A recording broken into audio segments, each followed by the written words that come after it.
എപ്പോഴുള്ള bread ഉപയോഗിച്ച് വളരെ easy ആയിട്ട് ഉണ്ടാക്കാൻ പറ്റിയ സ്നാക്കാണ്. അതുപോലെ തന്നെ നല്ല ടേസ്റ്റിയുമായിട്ടുള്ള സ്നാക്കാണ്. പണ്ടൊക്കെ നമ്മുടെ വീടിൻ്റെ അടുത്തുള്ള ചായക്കടകളിലൊക്കെ കിട്ടിയിരുന്നതാണ്. ഇപ്പോൾ കിട്ടാറുണ്ടോ എന്ന് എനിക്കറിയില്ല.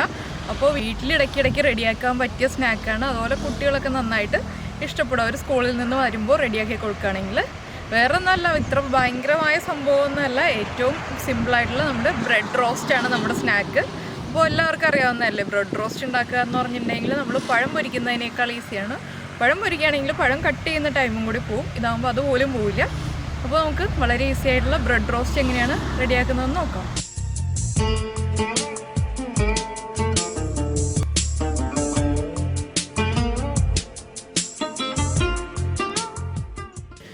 നമുക്ക് നമ്മുടെ ഇൻഗ്രീഡിയൻസ് നോക്കാം. നമ്മളിപ്പോൾ മൈദപ്പൊടി എടുത്തിട്ടുണ്ട്, അതുപോലെ തന്നെ പഞ്ചസാര, എള്ള്, മഞ്ഞൾപ്പൊടി, ബ്രെഡ്, പിന്നെ നമുക്ക് ആവശ്യമുള്ളത് ഒരു പിഞ്ച് ഉപ്പാണ്. ഇത്രയും ഇൻഗ്രീഡിയൻസ് മതി നമുക്കിപ്പോൾ ഈ ഒരു ബ്രെഡ് റോസ്റ്റ് ഉണ്ടാക്കാൻ വേണ്ടിയിട്ട്. പിന്നെ നമുക്ക് ഫ്രൈ ചെയ്യാൻ ആവശ്യമായിട്ടുള്ള എണ്ണയും.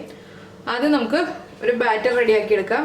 ബാറ്റർ റെഡിയാക്കാനായിട്ട് നമുക്ക് ആദ്യം നമ്മൾ എടുത്തു വെച്ചിരിക്കുന്ന മൈദപ്പൊടിയിലേക്ക് ഒരു പിഞ്ച് ഉപ്പ് ആഡ് ചെയ്ത് കൊടുക്കുക. അതുപോലെ തന്നെ കുറച്ച് മഞ്ഞൾപ്പൊടി. പിന്നെ നമ്മൾ ചേർക്കുന്നത് ഷുഗറാണ്. അപ്പോൾ നമ്മൾ മിൽക്ക് ബ്രെഡൊക്കെയാണ് എടുക്കുന്നതെങ്കിൽ ഷുഗറിൻ്റെ അളവ് കുറയ്ക്കുക. എന്താണെന്ന് വെച്ചിട്ടുണ്ടെങ്കിൽ അതിന് കുറച്ച് മധുരം ഉണ്ടാവും. സാധാരണ നോർമൽ ബ്രെഡാണ് യൂസ് ചെയ്യുന്നതെന്നുണ്ടെങ്കിൽ നമ്മുടെ ടേസ്റ്റ് അനുസരിച്ച് പഞ്ചസാര ചേർക്കുക. ഇതൊന്ന് മിക്സ് ചെയ്തതിന് ശേഷം നമുക്കിതിലേക്ക് വെള്ളം ചേർത്ത് മിക്സ് ചെയ്യാം. അതിന് ശേഷം മാത്രമേ നമ്മൾ എള്ള ആഡ് ചെയ്യാൻ പാടുള്ളൂ. ആദ്യമേ തന്നെ എള്ള ആഡ് ചെയ്യരുത്. എള്ളിപ്പോൾ ഞാൻ നന്നായിട്ട് വെള്ളത്തിൽ വാഷ് ചെയ്തെടുത്തതാണ്. എള്ളിൽ ചില പൊടിയൊക്കെ ഉണ്ടാവും ചിലപ്പോൾ. അപ്പോൾ അത് വാഷ് ചെയ്തെടുക്കുകയാണെങ്കിൽ കുറച്ചുകൂടി പെർഫെക്റ്റ് ആയിരിക്കും. ഇനി നമുക്ക് കുറച്ചായിട്ട് വെള്ളം ചേർത്തിട്ട് മിക്സ് ചെയ്തെടുക്കാം.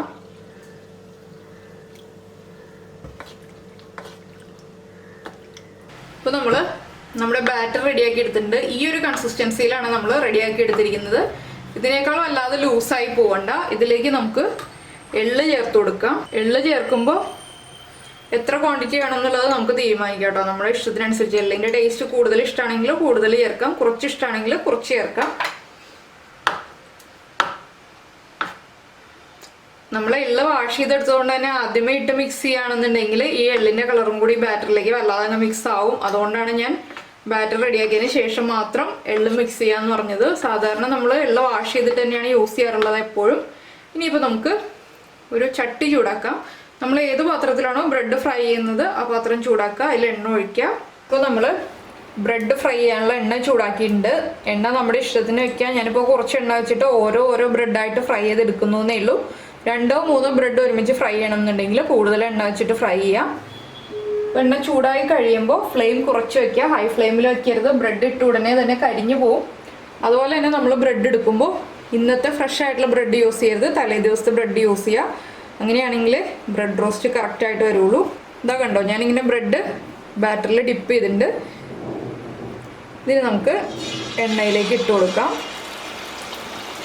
ഇനി ബ്രെഡിൻ്റെ ഒരു സൈഡ് കുക്കായി വരുമ്പോൾ നമുക്ക് അടുത്ത സൈഡിൽ കുറച്ച് എണ്ണ വീതം ഒഴിച്ചു കൊടുക്കാം. കുറച്ച് എണ്ണ വീതം ഒഴിച്ചു കൊടുക്കുക എന്ന് വെച്ചാൽ നമ്മൾ ബ്രെഡൊന്ന് നടുഭാഗത്തേക്ക് ആക്കി നീക്കിയിട്ട് കൊടുക്കുക. അതുപോലെ തന്നെ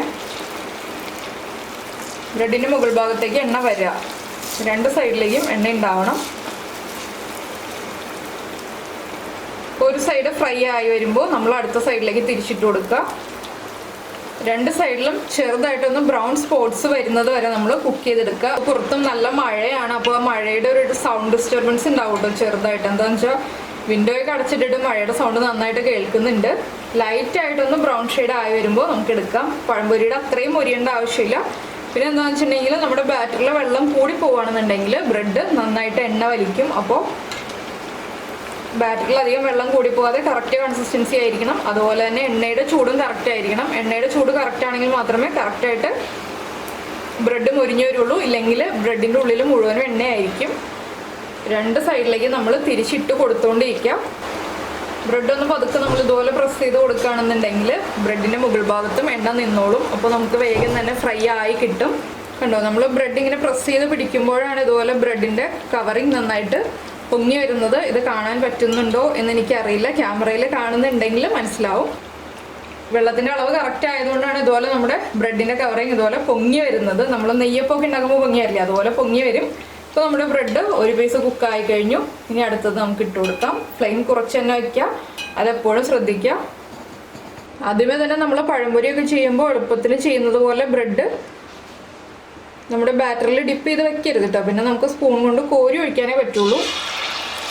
ചില ആളുകൾ എളുപ്പത്തിൽ ചെയ്യാൻ വേണ്ടിയിട്ട് ആദ്യമേ തന്നെ പഴം കട്ട് ചെയ്തതിന് ശേഷം നമ്മുടെ ബാറ്ററിൽ ഡിപ്പ് ചെയ്ത് വെക്കും. വേഗം തന്നെ എടുത്തിട്ട് ഒരു ബാച്ച് കഴിയുമ്പോൾ അടുത്ത ബാച്ച് വേഗം തന്നെ എടുത്തിട്ട് ഇടാൻ വേണ്ടിയിട്ട്. പക്ഷെ നമുക്ക് ബ്രെഡ് അതുപോലെ ചെയ്യാൻ പറ്റില്ല.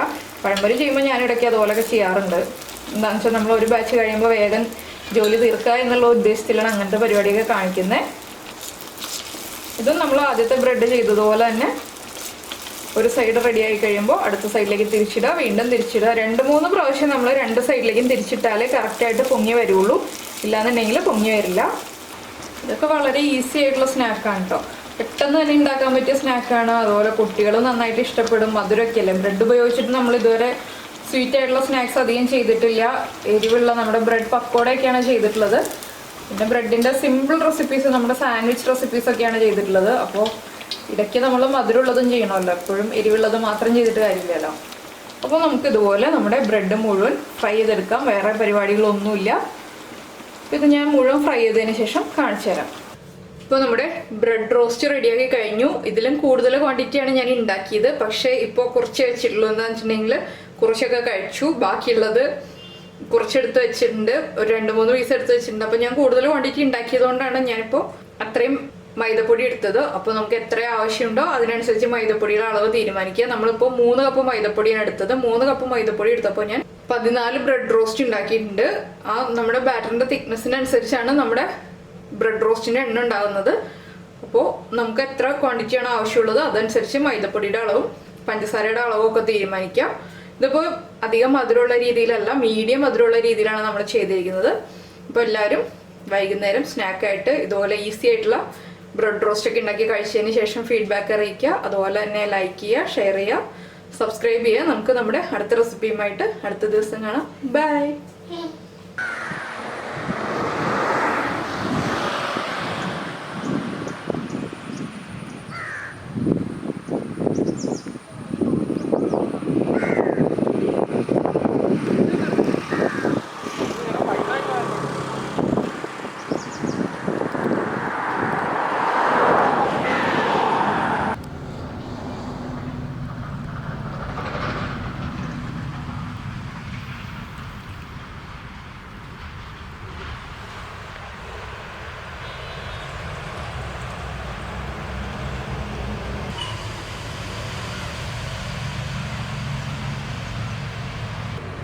കണ്ടോ പൈനാപ്പിൾ ചെടിയിൽ പൈനാപ്പിൾ ഇപ്പോൾ ഈ 2 ചെടിയിൽ നോക്കുകയാണെങ്കിൽ നമ്മൾ 2 വലിപ്പത്തിലുള്ള പൈനാപ്പിളാണ് കാണുന്നത്.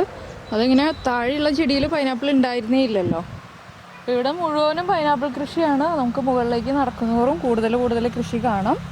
അപ്പോൾ പൈനാപ്പിൾ കൃഷിയൊക്കെ ഇപ്പോൾ നമ്മൾ വളരെ കുറവായിട്ടേ കാണുള്ളൂ. നമ്മളിതുപോലെ കുറച്ച് കിഴക്ക് ഭാഗത്തേക്ക് വന്നാൽ നമുക്ക് ഇതുപോലെ പൈനാപ്പിൾ കൃഷിയൊക്കെ കാണാൻ പറ്റുള്ളൂ. നമ്മുടെ വീടിൻ്റെ അവിടെയൊന്നും പൈനാപ്പിൾ കൃഷിയൊന്നും ഇല്ല. പൈനാപ്പിളിൻ്റെ 1-2 ചെടിയൊക്കെ പണ്ടൊക്കെ നമ്മുടെ വീടിൻ്റെ അടുത്തൊക്കെ കാണുമായിരുന്നു. ഇപ്പോൾ അങ്ങനെയൊന്നും കാണാറില്ല. അപ്പോൾ ഇതുപോലെ നമ്മളിങ്ങനെ കിഴക്ക് ഭാഗത്തേക്കൊക്കെ വരുമ്പോഴാണ് പൈനാപ്പിൾ കൃഷിയൊക്കെ കാണുന്നത്. ഇതിപ്പോൾ നമ്മൾ കോട്ടയം പോകുന്ന റൂട്ടിലാണ്. ഞങ്ങളൊരു കോട്ടയം ട്രിപ്പൊക്കെ കഴിഞ്ഞ് വരുന്ന വഴിയാണ്. അപ്പോൾ ഇങ്ങനെ ഒരു തോട്ടം കണ്ടപ്പോൾ ഇങ്ങനെ ഒന്ന് ഇറങ്ങിയതാണ്.